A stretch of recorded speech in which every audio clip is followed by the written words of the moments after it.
Faz 50 e poucos anos que eu acompanho o São Paulo Futebol Clube. A primeira vez que eu estive no Morumbi foi em 1973, mas já acompanhava o time desde 1970. A partir de 1970, eu me lembro de absolutamente grande parte da vida do São Paulo.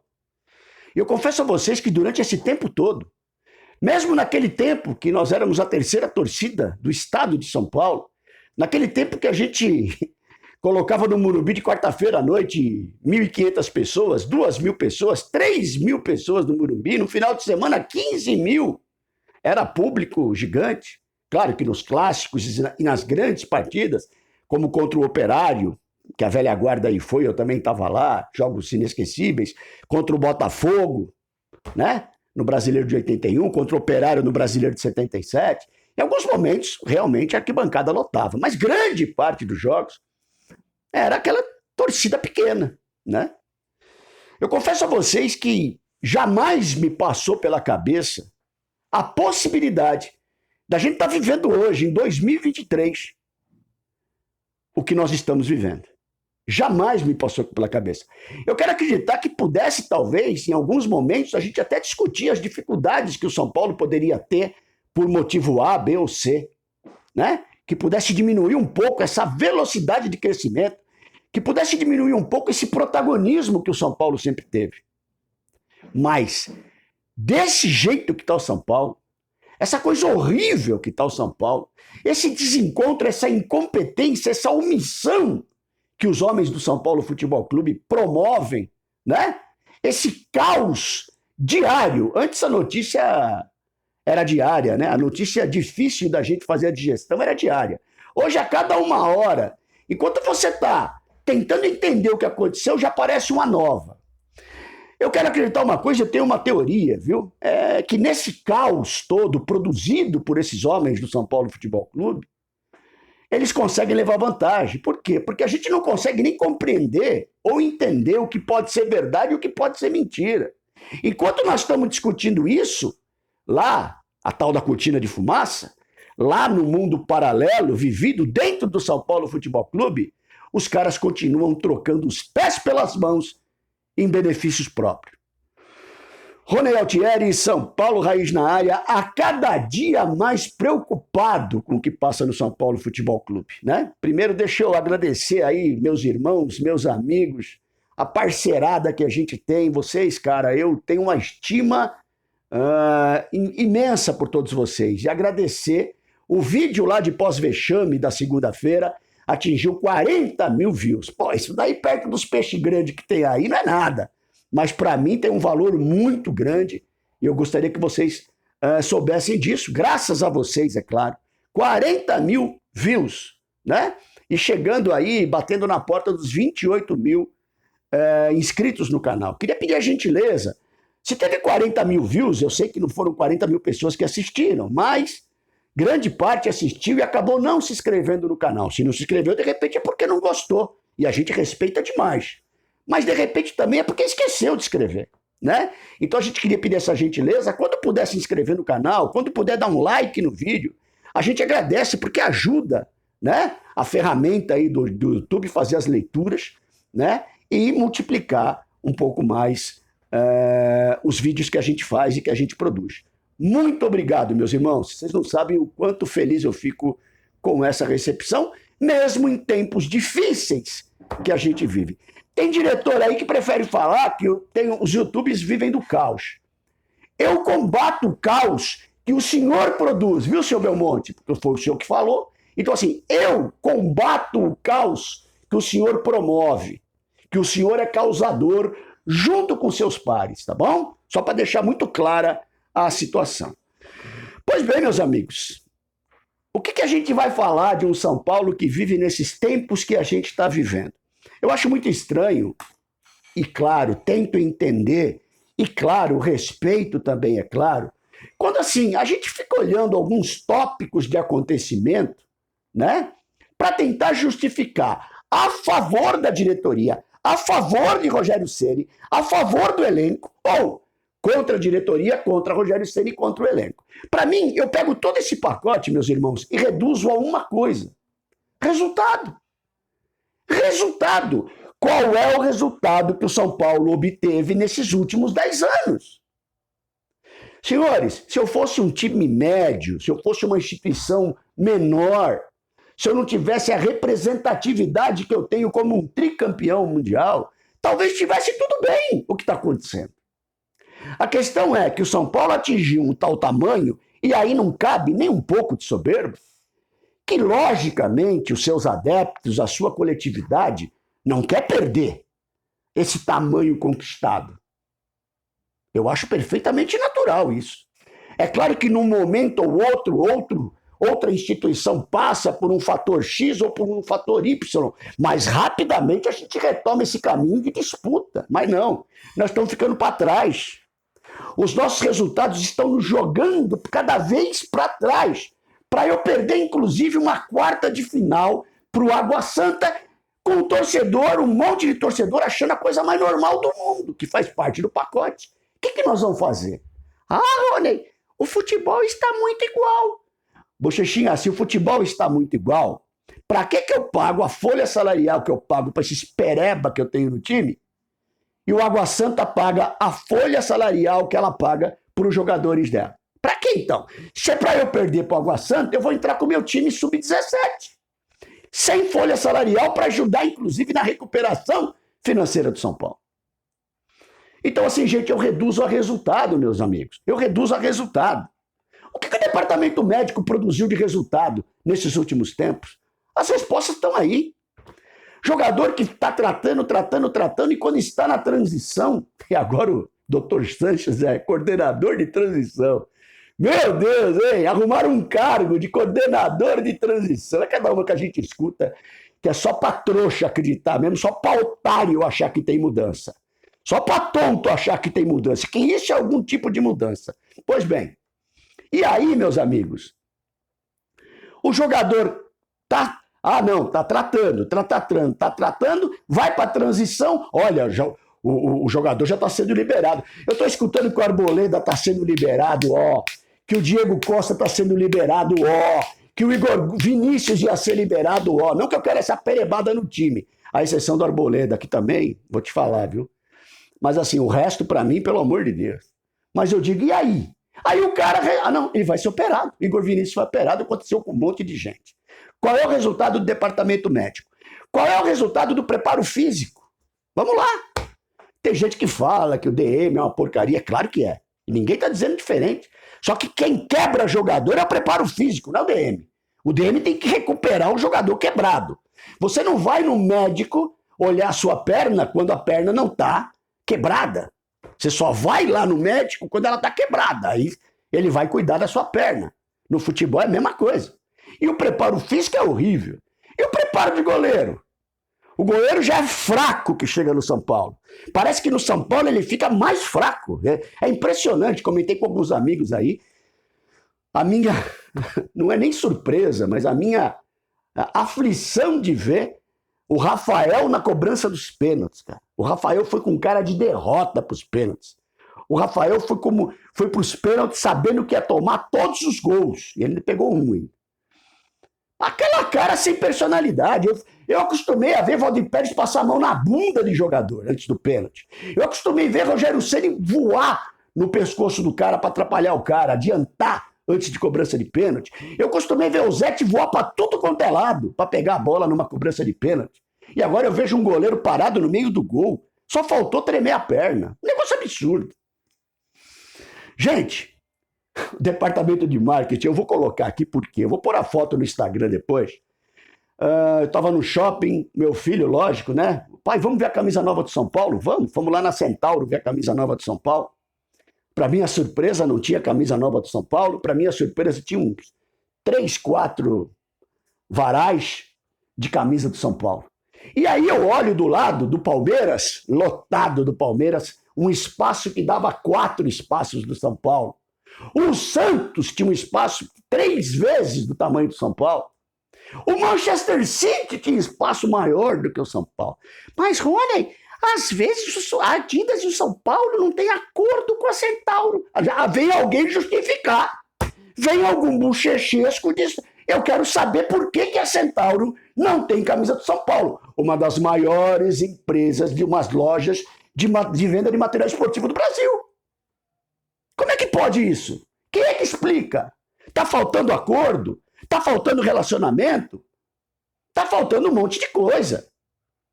Bom, para quem teve Jusilei de garoto propaganda, meu irmão, isso daí é fichinha, né?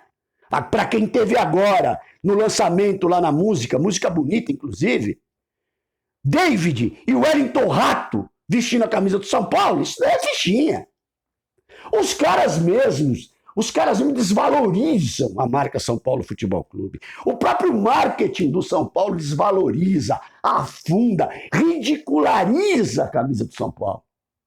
Não precisa a gente ficar reclamando, não. Eles fazem muito bem esse papel.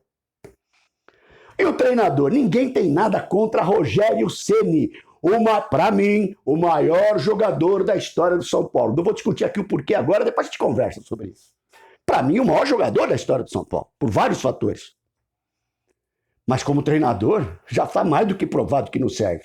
E quando eu falo isso, eu não estou dando gás, eu não estou elogiando, eu não estou salvaguardando o elenco de pereba e pé de rato. Mas nós vimos essa semana. Senhores, Rogério Ceni entregou o quê para o São Paulo Futebol Clube? Nós somos goleados numa final.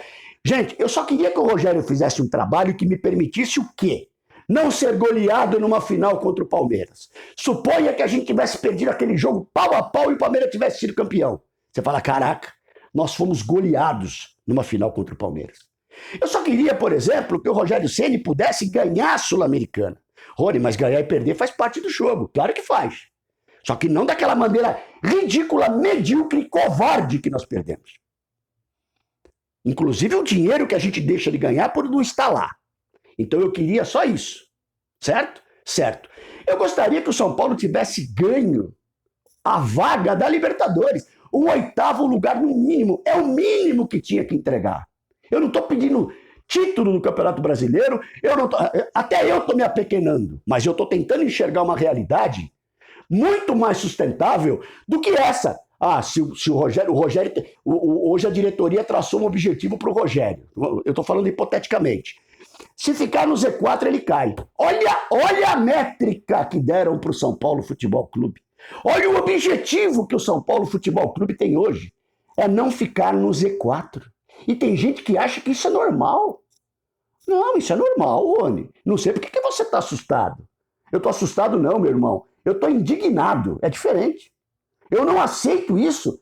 É diferente. Então, assim, tem umas coisas que acontecem, né? Eu só queria, por exemplo, que de repente a gente ganhasse do Água Santa, que era o meu. Olha que tempos são esses que eu estou pedindo para ganhar do Água Santa, para classificar contra o Água Santa. É um negócio absurdo o que a gente vive e o que a gente passa. Então, assim, quando o treinador não consegue entregar nada disso, que é o mínimo para quem dirige uma equipe como o São Paulo Futebol Clube, ou você precisava de muito mais coisa. Tem gente falando do gramado, do gramado. O gramado prejudicou o São Paulo. Tem gente falando da chuva. Tem gente falando dos contundidos. Nós enfrentamos o Água Santa, senhores. Isso poderia ter um efeito se eu enfrentasse o Flamengo, se eu enfrentasse o Atlético Mineiro, se eu enfrentasse o Palmeiras. Será que eu preciso, então, de muito mais do que eu tenho para ganhar do Água Santa? Portanto, o trabalho de Rogério Ceni está aí. Estou falando aqui dos resultados.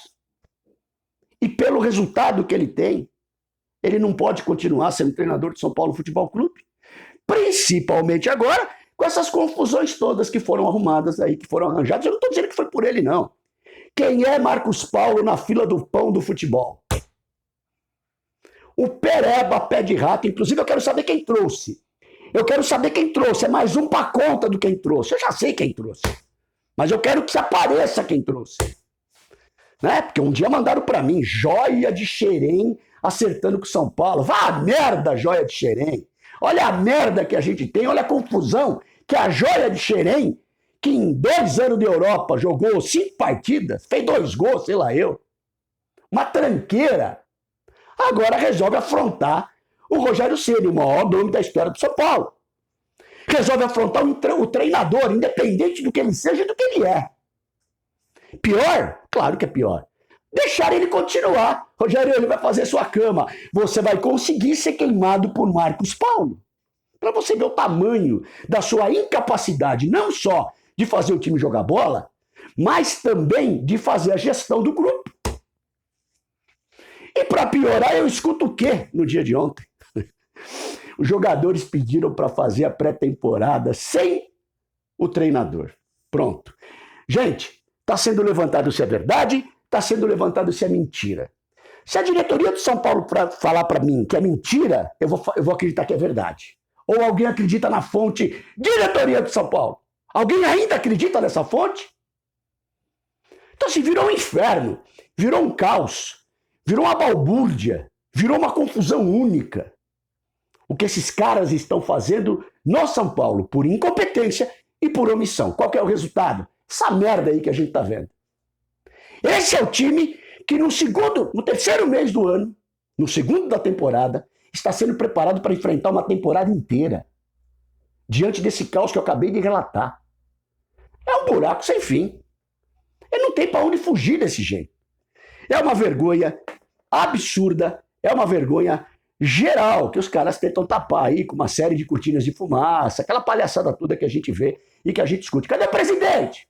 Ah, Rony, ele foi conversar com o Dagoberto por causa do problema do Dagoberto no CT. Sério? Sério mesmo, Bochechinha? Então quer dizer que tá caindo ar, tá chovendo dentro de casa, o telhado tá quebrado, ele foi pintar o portão? Ele foi pintar o portão enquanto o telhado tá quebrado? Pelo amor de Deus, né, gente? Cadê o diretor de futebol que nós estamos perguntando faz 2 anos?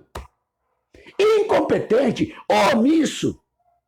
Diretor de futebol é para chegar lá e falar, meu irmão, convoca a imprensa aí, deixa comigo que eu vou segurar esse rojão. Eu vou explicar caso a caso em cada um e as providências estão sendo tomadas. Ah, Rony, você que está em Nárnia acreditando nisso. Outra coisa também, Cicinho, cara, adoro você, velho. Você é ídolo, você é campeão do mundo com a gente. Agora sim, o Rogério que tá lá, o Rogério é torcedor do São Paulo. Desculpa se eu não entendi ou se eu entendi também. Bicho, eu não preciso de torcedor. Eu não preciso do presidente torcedor. Eu não preciso de um diretor de futebol torcedor que fala que ninguém é mal de São Paulo, a frase que ele mais gosta de falar. Eu não preciso de um treinador que é torcedor. Eu não preciso do Muricy torcendo. Eu preciso desses porras trabalhando. É isso que eu preciso. Eu preciso desses caras trabalhando dentro do São Paulo. Afinal de contas, eles recebem dentro do São Paulo para isso. Deixa que eu torço. Deixa que eu torço como torcedor são paulino. Essa pouca vergonha que a gente vê, essa pouca vergonha que a gente assiste, né? Infelizmente, essa é a situação do São Paulo desses últimos tempos. Um amigo meu, irmão meu, cara, eu não vou dar o crédito, não vou falar o nome, vou dar o crédito, mas não vou falar o nome porque não tem autorização para falar. Ele falou, Rony, engraçado que cada vez que o cargo do Rogério corre risco, aparece alguma coisa que limpa ele. Aquele depois, é verdade, esse meu irmão que falou. Aquela vez da piscina, né, que todo mundo, ele tá cuidando do São Paulo, tá vendo? Coitado, ele é... Aí ele deu uma aliviada porque já tava feio. E agora o Marcos Paulo foi salvo-conduto dele. Quem é esse jogador, bem meia boca? Gente, eu não tô a favor do Marcos Paulo, mas também não tô a favor do Rogério Ceni, não. O nosso trabalho é estar a favor do São Paulo Futebol Clube. Porque os dois eu vou te falar. É claro que se eu tivesse que escolher um ali, eu mandava esse Marcos Paulo pro inferno. Porque nem lastro de jogador, nem história de jogador, essa perereca aí tem. E ainda os caras deixam jogar. Cadê o diretor de futebol que não chega lá e fala assim, meu irmão, você tá fora, não quero nem saber a tua opinião, você tá fora. Os outros jogadores estão olhando aquilo e como é que funciona? Você afronta, você faz gracinha na rede social, aí você pede desculpa e continua. Vá pro inferno, cara. Põe a querida Madre Teresa de Calcutá, que se fosse viva, para diretor de futebol do São Paulo. Um amor de pessoa, aquilo sim caberia. Né? Notícia boa, opa, vou pagar uma pizza de 10 pro meu querido Christian Alberg, né? A justiça rejeitou a queixa do presida e do vice-presida que foram chamados de golpista. Né? E quem conhece o Christian sabe a lisura do Christian e o trabalho que o Christian faz pró-instituição. Legal, senhores? Vamos falando do São Paulo. Ronel Thierry, São Paulo Raiz na área. Grande abraço.